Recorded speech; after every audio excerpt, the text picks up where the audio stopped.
This is Brownie's Podcast! Ooh, what a stinker! What a stinker! What a stinker! The best thing about it was Robbie Williams. You guys can talk today? Yeah, well, I actually can't talk. Listen to that voice. It's gave up on me Saturday night about 9 p.m. Macy Gray in the building. Yeah. The voice of an angel. Jeez, it was great. Oh, I watched it yesterday morning because I was doing the pre-game for Fox. Oh, yeah? So we completely missed Robbie. So there's 4 people watching. Gary's dad, Nick's dad, Bucks' dad, and my dad. So I had to go and watch it yesterday morning. Yeah. And he was unreal, wasn't he? Great. But it just further confirms to me, in my mind, where are the lights? No shit! Oh, God almighty. Like, I tell you what, because I'm sitting there, I'm trying to put myself in Robbie Williams' shoes, and you go, how would it be? It'd be great with 100,000 people there, but it's broad daylight. Yeah. It just doesn't have the same feel, does The it? fireworks and the pyrotechnics are a bit Yeah, lost during the that's day, right. aren't they? What are people so scared of? It happened in Perth. No one died. It looked great. What are people so scared of? Tradition smission. Who gives a shit? Yeah, you heard me. What are people so scared of? Why? Why? Tradition. It's all about tradition, and then all of a sudden it changes, and they go, how good's this? No How shit. good's this? Because that Twilight game, the first final, Geelong-Collingwood, was unbelievable. Oh, man. The one 5 years ago with Richmond versus GWS, Twilight, unbelievable, that prelim final. So it was great entertainment. I would have loved to have seen Kylie there. I love Delta Goodrum. Here's the Robbie but and I would have Delta. loved to.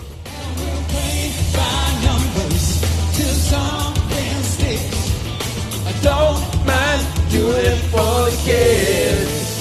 So come on. Yeah. They were great. Well, outstanding. Do you think... I would have liked to see the little pocket rocket.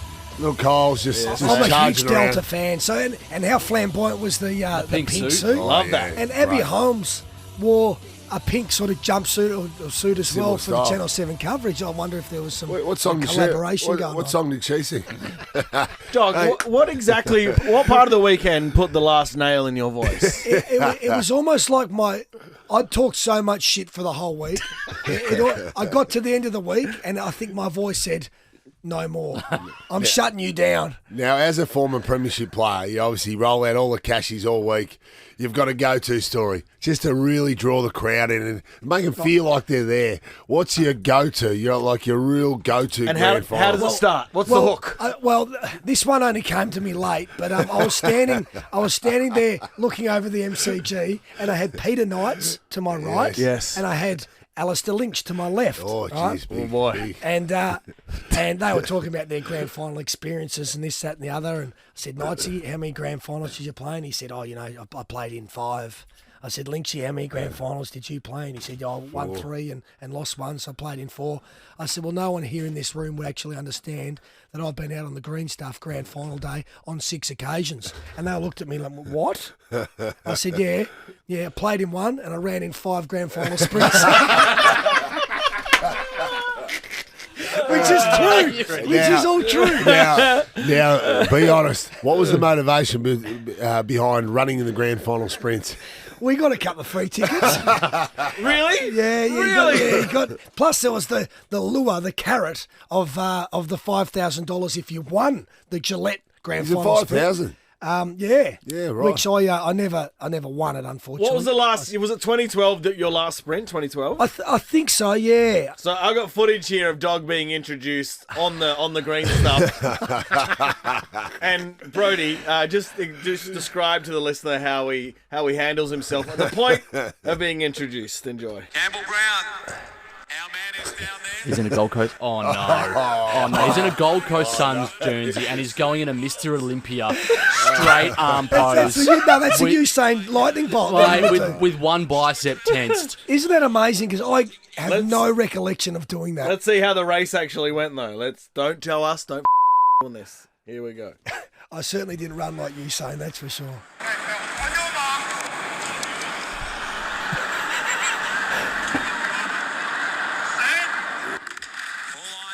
Oh God! Campbell's third last after about 15 metres. Missed it by 7. And failing. Were you actually running? What are you doing? Just Danger's bolted, isn't he? Everyone but you is running Jesus, quickly. quick. Everyone. Did Danger win it?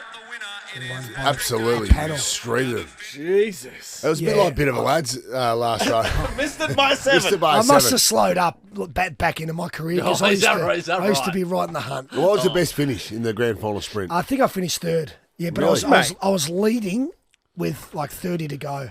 But then like all the lactic acid kicked in and my last 30 or 40 All the metres piss was kicked in from the night before. The grand final sprint has really lost the shine. It used to be great. It used to be, the actual fastest people in the league that are out there competing.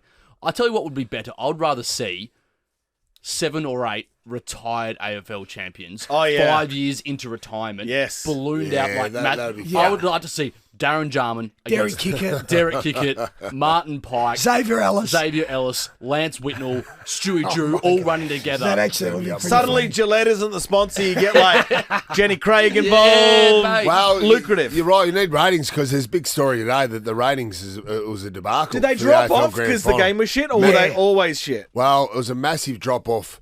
Just Half-time. just for the whole game, but man. obviously because the game was just terrible. So, but last year you got to remember we were in lockdown, so there was nothing else to do. So the audiences were record crowds last year, or the record audience and ratings. This year though, it was about half. Yeah. So it didn't go that well. And the other thing is too, people now watch it on their phones or their tablets. Yeah. So that doesn't show up in the traditional rating. So it still would have been the AFL Grand Final. It is what it is. Yeah. Everyone watched it. Everyone watched Whether it's it. in the background or you're there or at a pub or at a mate's place. Everyone's got it on. No, 100%. And the attendance was like outstanding. 100,024. I actually, for the first time ever, I had to be at South Bank to do something at about 11:45. Yep. And I've never walked sort of across the river over the bridge Yeah. towards the G on Grand great, Final. isn't it? How good. Because Yeah, you're it's there great. early, you're doing your stuff Yeah. underground and whatever. And I got on one of the scooters. Yes, right? dog. And I was just scooting around and just watching this wave of people. It was awesome. Like, Did punters harass you? oh no, they were great. Yep. You know, like, a few of them looked and went like, "Why is this flog on a scooter?" Like people could probably walk faster than me, but by then I didn't want to get a bit stinky. Yes, for September Club. Did you have Day. any Gold Coast Sun jumpers where they bring the jumper up? Not many. Not many Nah, Gold not Coast many Sun Gold Coast jumpers. Suns, to be honest with you. But yeah, Melbourne, like it's back. It's back. Yeah, It's it great is. to have the grand final back. And Hey, on a shit game like that, because JB, you've been part of one on the good side And the bad side. and the bad Yeah, side. yeah. Well, So- I thought about. I instantly. You're probably just about to ask this question, but my mind went straight to how the Sydney players were feeling halfway through the third quarter. Man. 'Cause I thought I've been part of this. I've wallowed in grief for 40, 50 minutes in front of 100,000 people. Where you know you're going to lose the grand final. There's no worse a feling. You can't hide anywhere. You just can't hide anywhere. So it's there for all to see. And you're looking at the clock. You clock watch that much. Shut up, Rhodes. I'm going to knock you out. Port Adelaide's point. But you look at the clock every 30 seconds. It's unbelievable. It just, time stands still. is there a part of you when you know you're going to cop a shellacking, you know that the criticism's going to be on the other end? That last quarter, you really want to play well to try not pad your stats, but just at least walk off the field. And if they're going to have a crack at anyone, they go, well, nah, Yeah. JB, he kicked a couple in the last quarter, or he kept fighting, he kept competing, right? Because I think Sydney, Warner did that. Yeah, he did. I thought Fox did that. Yeah, Tommy Papley tried, but like they didn't give a yelp, they mate. didn't. Yeah, they were disappointed. They just got overwhelmed from the get-go. So 10 minutes in, and I was voting for the Norm Smith, so you're sort of watching it really closely. But 10 minutes in, I thought I was sitting with my old mate Tim Noddings. We had our Premiership reunion, which we'll speak about after this. So Possum sat there and he drank my share of beers because I couldn't have a drink while I was doing the voting. But I said to him 10 minutes in, mate, this doesn't look good. Doesn't look good because they just look like the big bulls in the middle. And they were just bullying the young Sydney players, and they just absolutely dominated the contest. So they just had that look about them. And when Dangerfield was just strutting around, he looked like Michael Voss. I said to Timmy, I said, mate, that looks like Voss in his prime. The way he's just willed himself onto the contest, and he had Luke Parker as a backpack all day long as well. So, it was just a mighty effort. So I felt from that. they just set the scene straight away, and then Sydney couldn't recover. What about when Warner got pinged for travelling and you're like, umpire, just let that one go. Yeah, I know. They're suffering enough. And then did he get done for dissent for cracking it? Must have. So it went Everything from went wrong, didn't it? streaming forward to a shot on goal. That's when, if I'm a Sydney fan, I'm leaving the G. They right from the start, like Tommy Papley, the couple of boys, they fumbled. Then, I remember, They were a bit off, weren't they? and then Nick Blake, he got the footy from a handball from Tom Hickey, and usually he cut the ball back inside. He went long down the line to the wing, put it 4 rows out of bounds on the full. I'm thinking, shit, he's one of their better kicks and decision makers. Then, McCartan down back was just getting overawed. Shaky, yeah. The 2 goals out of the ruck from Tom Hawkins, I'm thinking, fuck, everyone in Australia knows that Tom Hawk likes to use his strength and grab it. You know, So they just weren't switched on mentally. You know, he hadn't done. Chris Scott's a very smart coach, and that Geelong coaching staff very smart. Tom Hawkins hadn't done a boundary throw-in for about 5 weeks, and then so all of a sudden, bang, does boundary throw-ins, kicks 2 in the first quarter. Yeah. Oh, shit. Which is smart. When you come to think of it, smart, isn't it? Because you look at Tom Hickey compared to Tom Hawkins, you go, well, of course he's going to bloody bully him. Yep. So, but obviously, like you said, Dog, they weren't prepared for it. They caught him unaware. Yeah. So to give up 2 forward 50 stoppage goals It's like that. preventable, isn't it? Preventable, absolutely. So, How would Buddy feel, right? Like he Terrible. He wasn't there. well, the ball didn't really go down there at all, and to get the Bronx tears at the end, like Buddy's loved by all supporters, but it was sad to get the Bronx cheer late because I actually really felt for him. 'Cause I Same. thought, the poor bastard, there's nothing he could do about it. His team has been absolutely dominated. The mids couldn't get any clean ball to him whatsoever, but he gets the Bronx cheer because he hasn't had a touch. Yeah. I did some preparation coming in here today. Oh, yes. I went through every single player this on is the unbelievable. Cats list, right? This is the hardest I've ever seen him work in his entire Because life. people say, how do you make a side that is so dominant and win by so much? Are you just right? going to read names off a bit of Yes. paper? So- Here we go. Here we go. So they've managed their salary cap outstandingly, right? You never hear debates or players wanting to leave for more money or whatever. So that's really important. So they get that right. Yep. So just on that, my mail is Joel Selwood on 300 grand this year. Well, there you go. Jesus. You know, Mate, so league average is about 500. Yep. Selwood, Premiership captain, and played bloody well. Yep. Wasn't he supposed to retire, boys?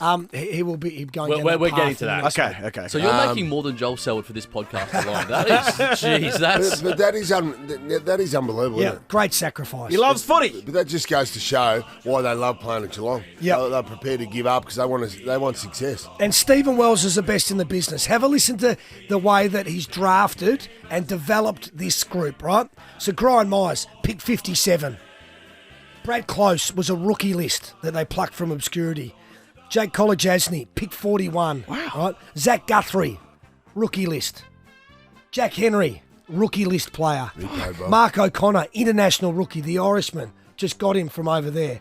Tom Stewart and Tom Atkins, they get through it from their VFL side, right, from Geelong that were playing down there. So that's just great. Yeah. Then you've got Mark Blitzarves, Oh, the decathlete that they put on a rookie the list. steeplechaser. Steeple Get it chaser. right. Jed Hughes, shot putter. father son. Never call him that if you interview him. He'll choke you. Sorry, keep going. Jed Hughes was like a father-son pick, like 2011. The player that is probably the highest up on their whole draft in this side was De Koning, pick 19, right? But big fella, key defenders take longer to develop, and there he is playing the game of his life. His first year. Snuck forward, kicked a goal. That's amazing. man. So that's just unbelievable recruiting and development. Then you cherry pick players from other clubs, right? Jeremy Cameron, GWS. We need someone up, a big body up there to help Tom Hawkins. Isaac Smith. Everyone thought he was done after the Hawks. They get him a bit of run and carry, Norm Smith medalist. Paddy Dangerfield, obviously. Zach Toohey from Carlton, ball use across the half back line. Reece Stanley, ruckman, which has probably been their Achilles heel over the last couple of years. Lance Whitnell. Tyson Stengel, we all know that story. Yeah. Richmond, Adelaide had some issues. Pick him up, all Australian half forward. And Gary Rowan, speed, defensive pressure. So you throw Tom Hawkins, Joel Selwood, Cam Guthrie, and Duncan as their heart and soul leaders. They've all played 250 plus. You get your blokes from other clubs, and then you draft and recruit the way they have. That is their Premiership 23. There's not a first round draft pick in the last 8 years. Jesus. Mate, but the real story, I think, of the grand final, it has to be Selwood, right? Yeah. It was just remarkable. I don't think I've ever seen a player bathe himself in glory and handle the post-grand final situation better than him. I have hated Joel Selwood his entire career. Since he beat Port... Well, they beat Port Adelaide in 2007 by over 100 points, right? Well, you embarrassed yourself that day. I would have hit him with my car. And I'm sad to say I would have hit him with my car had I had the opportunity. So Now- you're saying if you saw him on a back street, you would have actively tried to kill him, provided there were no witnesses, and then you would not have reported the incident to the cops. Yeah, and then now since Saturday, I would give him a kidney. He is... Mate, the way he handled it, he took Gary Ablett's son out, and that Levi. Oh, that was beautiful. that was, it was, beautiful. wasn't The way he spoke, the tears, That- the that- boots to the young child who's Archie, giving the yeah. medal. That was amazing. the gentleman with Down syndrome Yeah, at the Sam. end peeled Yes. him over onto the onto the put ground. gave him Come the medal. on. Oh, that was he was he just. thought of everything, didn't he? He did, yeah. It was so... He's such a selfless leader. And nothing more symbolic of that starting on the bench in these finals. You know, and you just think, imagine that had happened 5 years ago, 10 years ago. If the captain started on the bench, there'd be an absolute controversy. But, mate, it's almost like a message. It's almost like a message to his team that I'm prepared to do whatever it takes. Yeah, play for my the role. team. Play my role. And he did that. And he was outstanding. Like, if you were voting for the Norm Smith at quarter time, he would have been in the votes. Yep. Absolutely. So he kicks that party goal, and it looks like he's going to retire on the mic at the end of the game. He was never going to straight after the game go, that's it, right? There'll be probably a week. He'll just really soak it That's all right. in. Did Croft do it on the stand? No, Croft did it a few days later. Okay, right. So that's what I reckon he'll do, right? He'll sap this all up, the emotion and the celebrations. His mum was crying. Yeah. His wife Yeah. was crying. You don't cry like that. Tom unless Hawkins was something's crying, going. Yeah. right? When he kicked that goal and everyone got to him and he put his hands on the head, that was telltale signs. Are you boys saying retirement tears? Is that what you're saying? Yes, absolutely. I was- Retirement is. I was at a barbecue of about 16 blokes, and I thought I had some good mail from Campbell. You So do? I have. Oh, you remember I that? have led How- really early. How early? How early did you go Oh, with as it? soon as we got there, we were there at 8:30. I'm like, boys, got a bit of an inside word Oh, for you. yes, here we Selwood's go. retiring after the game. No worries. No, at all. I never said after the game. Mate, and I have been. Specify, because I I, have- doubled down as well. Yes. I was $20. I said it'll be his last game. It will be. Patience is a virtue, But guys. the way I copped it on Saturday, because I've been hammering it all day long, and then the speech comes and we're all waiting there. I've almost holding them back because Yes. it's about like this is it. Yes. It's happening here. It's happening here. And when he doesn't, he walks off stage. And then when Chris Scott doesn't say it either, I'm like, oh no. No, he's too selfless Oh, to no, take they got anything me. away from the group, right? So he'll just do it in his own time. Yet again, dog. Just before the best and fairest. You or something. cost us more money yet again. I'm going to be right. I think telltale sign though was the emotions. The emotions out on the ground. I think he retires. Absolutely. What a career it's been. If he does retire, it's been unbelievable. And the two, to think that they'd be the oldest, they'd have to be the oldest premiership team in history, for sure. They were the oldest side to have ever taken the field. Were they? Yep. Yeah. Remember So, the start of the year when we spoke to all the captains on the ground at Marvel? Yeah, He's got a good sense of humour, Joel Selwood. Absolutely. He was one of the coolest out of them all. Some of the younger ones were like a bit had a stick up their Yeah, ass. Anyone you want to name specifically? no. I played with his brother Troy Selwood at Brisbane, and we were going to draft him, and but they were so worried.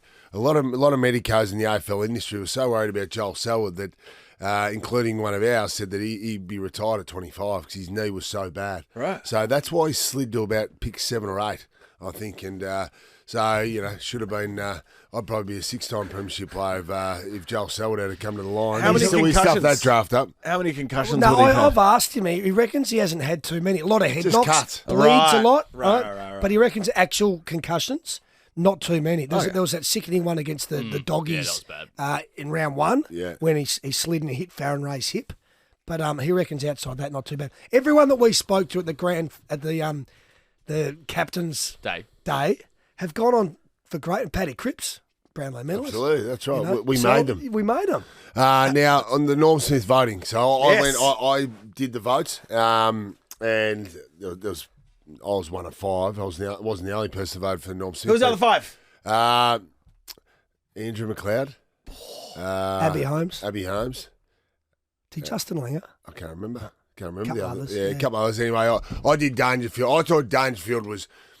I'm not going to say clearly, but to me, just like that, he looked like that bull. Like I said before, I compared him to Michael Voss, so I had him with 3 votes because everything that he did, something good happened on the back, and Luke Parker carried him all day. Isaac Smith was awesome, and then it was a toss up for the 1 vote. There's probably 6 blokes could have been Stengel, Blitzarves, Selwood was there. Couple others, so I gave it to Stengel. 4 goals, great effort. So they were my votes. I don't think you'd probably knock them too much. No, that was good. Is the voting anonymous? No. Or couldn't you have just given Selwood 3? Like, it would have made more of a fairy tale, and no one really cared. Well, mate, it would have been all right. You could have given him 1, absolutely, especially when the game was on. He was awesome. He had 12 touches in the first quarter and big impact touches, so he could have got a vote early. After you did the votes, that a buff man in an armour guard shirt come and put him in a secure suitcase. You know, it was Patrick Keane from the AFL. And I said to Paddy, obviously, I won't have a beer while I'm voting and all that sort of stuff. But even Paddy came over to me at 3/4 time and said, I reckon you can have a beer.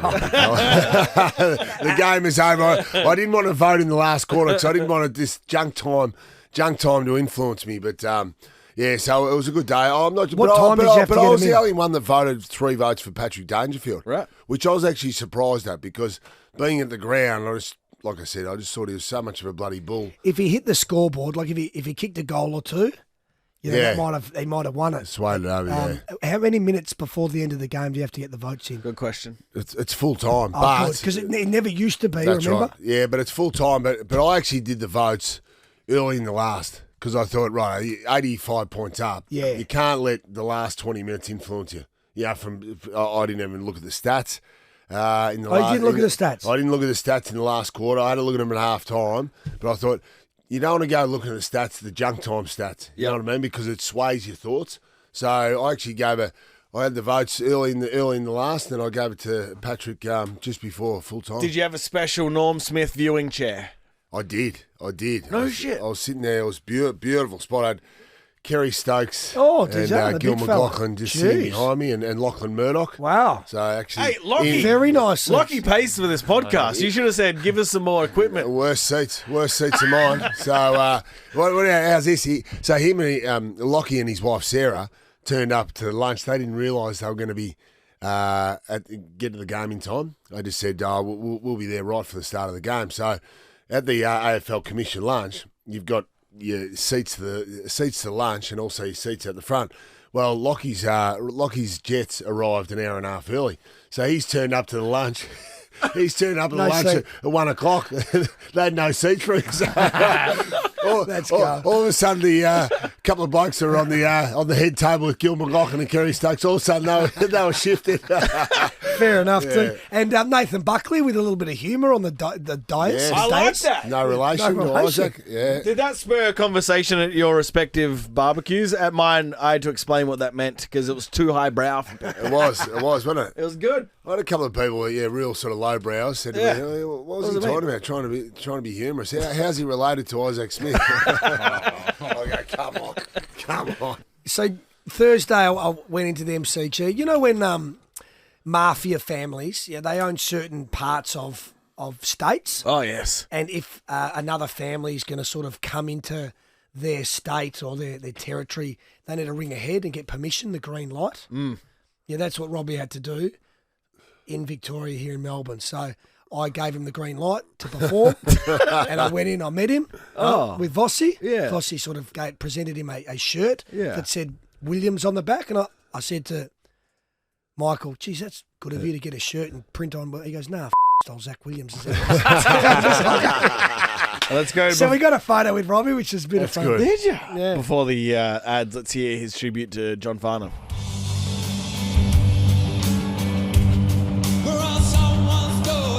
Sorry, I'm just going to pause it for a second. I was listening to this on SEN because I was driving somewhere, and they f***ing went to ads in the middle of this song. What? In the middle of it. What? How good.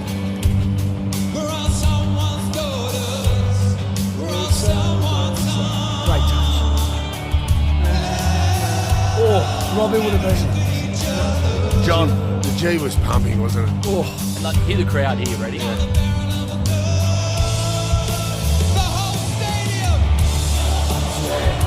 Robbie would have been thinking, this is Australia's anthem, right? Yeah. Here I am, got 100,000. And Imagine that, but at night time. Imagine how cool that'd be if you were Robbie Williams. With the whole crowd just roaring. Like last night at the Premiership reunion, I sang Sweet Caroline. And they all lifted. They all lifted as one. I had a similar feeling. Back in a second. Welcome back to Brownie's podcast. We're all hung. Dog sounds like Macy Gray. Say hello to the people. G'day, everyone. Hopefully my voice will come back soon. It's sexy. It's sexy, mate. Hey, the Brisbane reunion. Tell us everything. 20-year Premiership reunion yesterday. First time we really caught up for the 20 years. It was amazing. Everyone was able to come except for Darryl White. An amazing performance by the boys. A couple of the boys went straight through. Timmy Notting had a 6 a.m. flight this morning, straight through. So the boys have been in town for 3 or 4 days, and Jesus, have they represented us with glory? Where was it? It was at the Royal Derby. The one with you on the side? Yes, because I insist on only having Premiership reunions at a pub that has my mural on it. Nice. I think Pikey may have been spotted urinating on it at the end of the day. Hey, if you're another player, you'd be a little bit flat about walking into the venue. More Jonathan time on the side of the goddamn building. Think about being Michael Voss, who won a Brownlow medal, one of the game's greatest players. He's like, hang on a minute. No. The full forward who had 3 good years and then 10 terrible years in the back end of his career. Your response, Jonathan? It's all about the big dogs, mate. Oh, is that right? The big dog that makes everyone look good down the front end. But, geez, it was good. And we had... It was funny because we've turned up, got there about 12 o'clock. So there was the staff and families as well. So a good turnout. And Pikey comes over. I thought he looks like his Uncle Martin's had a couple. I thought we've got to do some formalities, just do some intros. And Pena turned up. So I went over to Uncle Martin. I said, right, mate, we better get this show on the road. He goes, can you do the intros? I haven't been to bed. So I did the intros and then introduced Pena. So Pena got up and interviewed Lethal Vossi, mate. Lethal's like a comedy show. He could have done a 20-minute set at the comedy festival. Last time he was on front bar, he was just popping zingers at everyone. Mate, it was unbelievable. Mate, he was on fire. And then Vossi got up and then, of course, just to round it off, Pena got Uncle Martin up for a quick little interview. Oh, shit, it was funny. What happened in that? Tell me. Oh, mate, it was just... He's amazing, Pikey. He is so eloquent. He's very eloquent when he wants to be. Right. So he spoke well because he organised everything. So it was a mighty performance. And everyone says, fucking Uncle Martin's organising it. They go, it's going to be an absolute debacle. But he organised it so well. And it reminded me, when he was talking, of our first premiership in 2001. After it, the Sunday, you had to go down to Brunswick Street Oval to see all the old Fitzroy fans. And Pikey hadn't been to bed, similar to yesterday. And he gets up in the back of the truck, in front of 20,000 fans. And he was the last best and fairest winner at Fitzroy, so much love there. He gets up there and he spoke for about 3 minutes. Well, it was just so eloquent and beautiful, his messaging. It was amazing. I thought, this is astonishing. This man hasn't been to bed. He's had 40 schooners last night. And then right at the end of it, he goes... And to all those knockers that didn't come over from Fitzroy to barrack for the Brisbane Lions, you can all go and get Uncle Martin. You ran the punters club yesterday. Yeah, the punters club. We had a good day. Good. Had a good day. Good start with Pasquero early in the day. And my uncle's dog, McInerney actually did something on Saturday. He didn't do anything during the game, but Saturday night he won the $1 million chase. Saturday night at Wentworth Park, so that was huge. Actually, let's do a little bit of a head count through the Premiership reunion, because Chris Scott couldn't have been there because he would have been off with Geelong doing all of that. Scotty and Nigel couldn't be there, but they FaceTimed. Brad was there?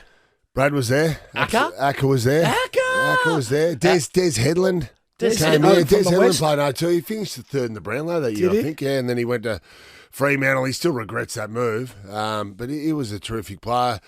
Mark Sashcroft was there. Lynchie was there. Lukey Power was there. Simon Black with his shit dancing. Mate, he's the worst dancer of all time. For a bloke that was so silky and who had magnificent skills, sublime. Craig Lambert there? Lambert. McRae? I'll tell you who was there. Craig McRae, best on ground. Bushy Copeland. Fly was there. But Bushy wasn't there either. Fly was there. Shit. Vossi was there. Bo McDonald. No, mate, it was fantastic. Leper. You'll have another 20-year reunion next year. That's right. Yeah. We will. Leper was there. And what a day, though. The Royal Derby, they locked the pub down. So it was our pub for the day. It was unbelievable. And the guy that was on the guitar, he went for about 6 hours because after every song, all the boys go, one more. It was one more for about 6 hours. Hey, Leper rocked up. Did his neck as well? Oh! I'm sorry. He will bash me. He will. He will choke me to death. Actually, What a man. did you guys see just before the grand final they were doing on Channel 7? Were you guys watching Channel 7 or were you watching Fox Footy? I was on air. So yeah. Did you see that our man over there, Campbell, No, made no. a bit of appearance on Channel 7? He was doing a couple of live What time in the crosses. day of the grand final Channel 7 spectacular? What time? 9, 10, and 11. I did 3 crosses. Very respectable. Really? One of them, he was like, there was a big pan and he was on the river. Yeah. And he was doing like the hands out similar to Leonardo DiCaprio, like, I'm king of the world. Actually saying, I king of the world. And as the camera span around, he was on the worst looking dinghy you've ever seen. It was Yes. about 1.5 meters long. Yes. And there's Campbell in a suit doing I'm king of the world. It was truly remarkable. It was so they got me on just to do a bit of colour stuff, right? And they do the sunrise 6 till 9, and then we get into the grand final broadcast, right? So if you're tuning in, you had Beck Madden hosting it. You had Jonesy, Nathan Jones, and Dale Thomas, and guys that have won premierships. And you're probably thinking, okay, we're going to touch on a bit of analysis, break down a few structures, some game plan stuff. You know, it's grand final day. Yeah.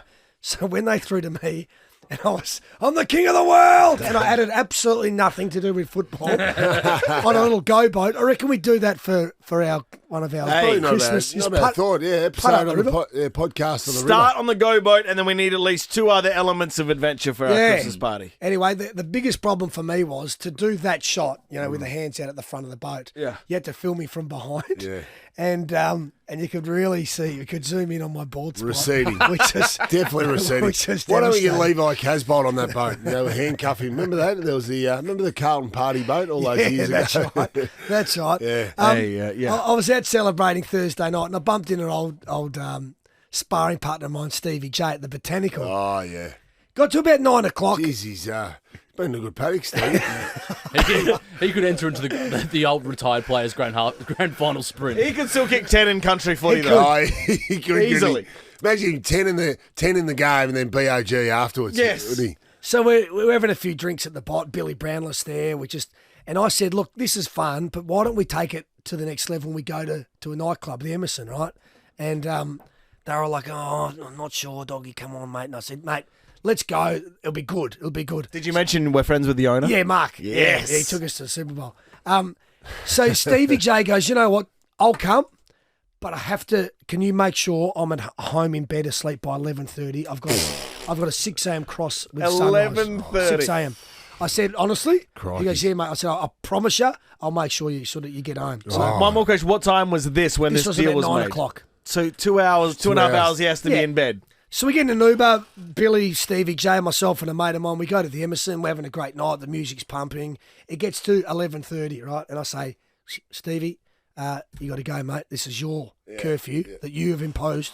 And he goes, oh, one more, dog. I went, okay. So have one more. It's now 12. I love how dogs paint himself as the respectable. The moral You compass. knew this was going to happen. Hey, he's a grown man. He's got to make decisions. Gamble responsibly. 12 o'clock, Stevie. We've had our one more. He goes, what do you reckon? We just have one more, right? Oh yeah, Anyway. shit, it's a slippery slope. It gets to 1:30, and I say to Stevie, mate, I'm actually going home now. He goes, yeah, sweet, see you later. He stayed there. He stayed there, reckon, till about 3:30, 4 He's o'clock. the best. Mate, grand final Eve gets Stevie J every year, doesn't it? A couple of years ago, when we had to do, we were out for dinner. We went to that sushi joint in Crown. Me and Dog and all this. I think Penny might have been there and a few Nobu. others. No, Silks, or was it Silks? I can't remember which of one those. which one it was. And well, might have been, was it Coco's? Coco's, Might have been okay. Coco's. Where I had an incident with Eamon O'Sullivan a The couple Sullivan of years ago. incident. But and then we had to go into the West Coast. Had to talk to the West Coast. So it must have been 2018. We had to go and talk at the West Coast dinner the night before. Yep. There was 1,200 people there at the convention centre. So me and Stevie J have had to walk down there at about 10 p.m. after a huge day. And we get on stage, and Stevie J's going with his best material. But, mate, he could not put two words together. And he leant over to me after about his third story. He leant over and goes, Jesus, tough crowd. He goes, that normally kills him every time. I said, mate, they can't understand you. Like, it was unbelievable. He's the best. He's the best. Grand final leaves where he's at his best. Hey, I just got news this morning. This is fresh news that remember how the Greens did pretty good in the last election? I won't go into too much detail. Apparently, they now have the power to make weed legal everywhere in every state. Really? They can overwrite state law. Really? So if that happens, I need you guys to back me. I'm going to release my own range of cannabis products. Well, you should be, mate. And I need financial investment off the three of you. Brody, I understand you'll be putting in less than these two. But yeah, that's the way. That's the way forward. Hey, the CBD oil's been good. Mate, a miracle. I've been on the CBD oil most of the year and haven't taken any anti-inflammatories. My knees is as good as it's been. I'm looking at today's run sheet. I'm going through it. There's grand final, Selwood, Robbie Williams, and nowhere on it says weed company proposal. Nowhere. Woo! All right, so just have a think about it and move some funds around. It's back in a second. Welcome back to Brownie's podcast. We're going to wrap this up with... What a world! Now, this one caught my eye because a doctor in India had to surgically remove a cup from a man's rectum 10 days after his friends inserted the object as a drunken prank. Horseplay. This bizarre incident dates back to the 19th of August. Yeah. It had occurred in Surat, in Gujarat, in India. He was intoxicated. The 45-year-old man was rushed to the medical college in hospital 10 days after with complaining of stomach swelling. He was unable to defecate. Since the event, he'd completely forgotten in his drunken stupor that they'd inserted this cup into his rectum. How big was the cup? It's big. Surgeons tried to remove the object through the man's anus, but failed, right? So they had to perform a laparotomy, an abdominal insertion. Lobotomy? Laparotomy. A lobotomy is on your mind, on your brain. Abdominal insertion, right? Are you kidding? Well, that's where your brain is, mate. Are you That's where your kidding? brain is. So from this there. guy's brain is... Well, they had to cut his stomach open and get it, and then get it out. Really? Through his ab. It took 2.5 hours, and they removed it. The tumbler was 8 centimetres in diameter and 15 centimetres long. So this bloke's just absolutely just wore one. That's unbelievable. We've all been on... Just wore one. We've been all... What the hell goes on? What a world. We've all been on footy trips, but at what point does the idea of a cup in an anus... Where's the fun there? Oh, well, if you've won 3 of them, it's easy. There's plenty to go around. It's like a reverse birthing. Do you know what? He probably thought, you know, like sometimes when you play and you ask for some cupping. Yes. Yeah, You have it on your body, but not up your rectum. When are we back? next week. Next Wednesday, week. boys. Yeah, And we're next back Wednesday. because AFL's finished, we're back to one a week, but we'll be doing a nice, hefty one every Wednesday. Well, So in keep listening. preparation for the mighty snap dance who's in the Everest in a Here couple we of weeks' go. time. Here we go. Miss it by 7. Enjoy. See ya. Podcast.